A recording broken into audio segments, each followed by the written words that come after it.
It's really lovely. I've been doing this since 10 o'clock this morning, so I've literally spent all day saying how amazing Beanie is, and now I can say it to her face, Beanie, you're amazing!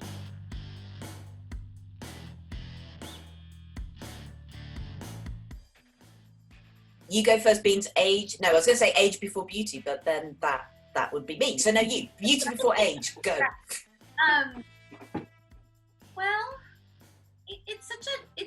I found if I'm being honest, during quarantine, it's been sort of like the hardest time because you're just like stuck with your thoughts in your head. But I think sort of your opinion of yourself and who you know yourself to be and who you surround yourself with and who they know you to be is much more important than all the noise. So anything that you read or someone that you don't know very well making a quick judgment about you, I've sort of just tried to let it go because it's not my actual humanity. And I think you listen to yourself first and the people you love that you surround yourself with and just try to take in the good. I have realised that, for the good of your mental health, you have to realise that you have a voice in your head and you have to be very careful who that voice is. And so when I was younger, the voices in my head were people who'd been horrible to me and people who would criticise me. And I realised around about the age of 40 that the voice that I should have in my head was basically Oprah Winfrey. And she would not be criticising me, and she would be being lovely to me, and she would be saying, you have worked very hard today, you deserve a biscuit and a lie down. So I don't listen to any other voice apart from the imaginary Oprah Winfrey in my head now, and she loves me, so I'm happy. I often judge myself before I can let anyone else judge me, if that makes sense. I get to it quicker so that I avoid the pain of others and I just kind of give it to myself. But I often try to quickly back off of it because it's not useful. It's not important. And I think it doesn't help you grow. It just kind of helps you stay in the same place. So I try to I need to listen to Oprah. I'm going to create an Oprah now, or I'll just use you, Caitlin. I'll just pretend you're talking to me. And I would love to live in your beautiful head. I think one of the great things about getting older is that you lose skin elasticity. I'm going an amazing waffle here at the moment, but you also lose the amount of fucks that you give. No one could criticize me more specifically with more knowledge of my backstory than I would. Anybody else who's coming to criticize me is an amateur compared to what I can throw at myself.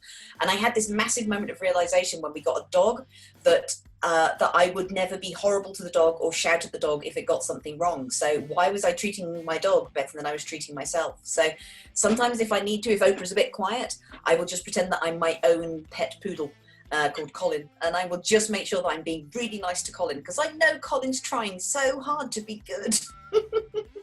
I think that's one of the sad things about social media. There's so much bad faith. People sort of very often automatically presume that someone's got some kind of secret plan or people are trying to be asshats. And generally, I believe that 90% of humanity is trying to be good. And I'm just always willing to cut people some slack and go, if I think they've said something wrong, could you explain that again? And if they are determined to be an asshat, then I block and I walk away. But 9 times out of 10, you just need to ask someone, did you mean to be an asshat there? I learnt that art gives you very bad advice about love generally. I was brought up in the 90s where the rock songs that I listened to and the films that I watched sort of told me that love was a struggle and something that you had to apply yourself to, and that when someone was bad or broken, that the more you loved them, the more you could heal them, and that love was dangerous and poisonous and dark and all about screaming and crying and just this intensity. And that's terrible advice. Never listen to a rock star. Never listen to a song. Don't watch those movies. Love is comfortable. It's the person that you're with who you can just be your least funny and your least amazing. You smell them and you relax. It's like you're stoned. You are huffing them down like a joint or an edible. That's what love is. It's comfortable. It's low effort.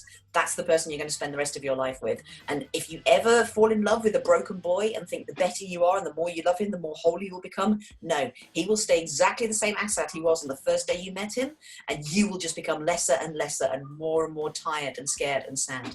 Love is comfortable. I never been in love until my 20s, so I think it's all a very new, delicious experience, but I completely agree with everything Caitlin said. Well, I've had a very singular experience. So I'd read when I was younger that sort of like basically life is just downhill for a woman from the age of 21, that you're hottest and you're most sexually attractive in your younger years. And then as you grow older, gravity takes over, you turn into a hag, you become invisible to men, and kind of you become a non-person by the time you're perimenopausal. But I've lived my life in reverse. I was such an unconfident girl, in sort of badly dressed with NHS glasses. Everything that was gonna go south had already gone south by the age of 16. My breasts were longer than they were wide. They looked like kind of womble's noses. So ever since then, like kind of, it's been a slow improvement. Like kind of, I think I'm kind of in a better shape than I was in my 20s. So I can't wait to be 60 in my full sexy hagosity, just kind of going, yeah, it gets better every year. She's just the best. We should just all listen to her all the time. I think, well, I can only speak to my own experience, but I think something that specifically women are taught throughout their lives, subliminally and through our media and our culture and everything, is that to be submissive. Like, of course, we all know that, but to just back off, to let other people lead, to follow, to make yourself smaller. And so I think specifically when you're in your 20s is typically, although Caitlyn is such an anomaly, which is what the movie is about, but for most people, that's when they're entering their career for the first time in sort of a formal way. And so for me and for my friends that identify as women, like there's a wariness to be, to put your foot down or to raise your voice or to speak up, because you should be like very grateful to be there, and you're just starting out and you don't have enough to kind of warrant that voice, if that makes sense. And so I think that is really how it permeates when you're in your 20s, is sort of you're new and you're young and you're a girl. I mean, in this, you know what I mean? So it's like, it's a triple whammy in some way. And I think what I've been learning, and what all of my friends have been learning is throughout our 20s, is to just keep speaking up, like, and keep really kind of fighting and advocating for ourselves, and not letting like the culture, the media, or the industry that we're in kind of box us in. What I find really fascinating when I'm sort of comparing the genders when we're talking about sexism is that if you look at drag culture, that's men looking at what they perceive femininity to be, and what they see women being is strong and sassy and fabulous and fearless and amazing. And I often, when I'm raising my teenage girls now, I go, look at what drag queens are doing. Like kind of, that's their idea of women. You can be like that. Like that's what men see in women. That's what gay men see in women. Be that. Like you're allowed to be that. This is what men see in women. You be that woman. Like kind of, I love how the genders can learn from each other. I find that a really beautiful thing. In an emergency, if you don't have eyeliner, you can use a Sharpie. No, this is not. In an emergency, like in an eyeliner emergency. Also, if you're naturally a sweaty person, just get 2 sanitary towels and put them under the armpits of your clothes, and then not only will you never have to dry clean them, but at the end of the night you can just peel it off and chuck it in the bin. I'm so skanky. Oh, this is horrifying you, isn't it? It's not far off from what we did when I was doing Hello Dolly. Like they sew removable pit pads into your costumes, and then they wash them. So it's very good advice. Reusable ones, that's good. That's more environmentally friendly. Yes, listen to Beanie, not me. Reusable ones, save the planet. I feel like the only thing you need in this life is lip balm. That's sort of, it's just healing. I don't know. That's like the only beauty thing I care about, is having like my lip balm with me. It's ageless. My mom is the single most fashionable human being you'll ever meet on planet Earth. She's a legend. She's a queen, and she used to be in fashion and styling and isn't formally anymore as far as her career, but I often joke she looks like Billie Eilish now. Like her new look is very Billie, like neon and kind of like moody. And I'm like, it's just ageless. Like she will never be defined by the age she's turning that year as far as the way she visually presents herself. She just wears what makes her feel great, and I love that. Only wear things that you're comfortable in.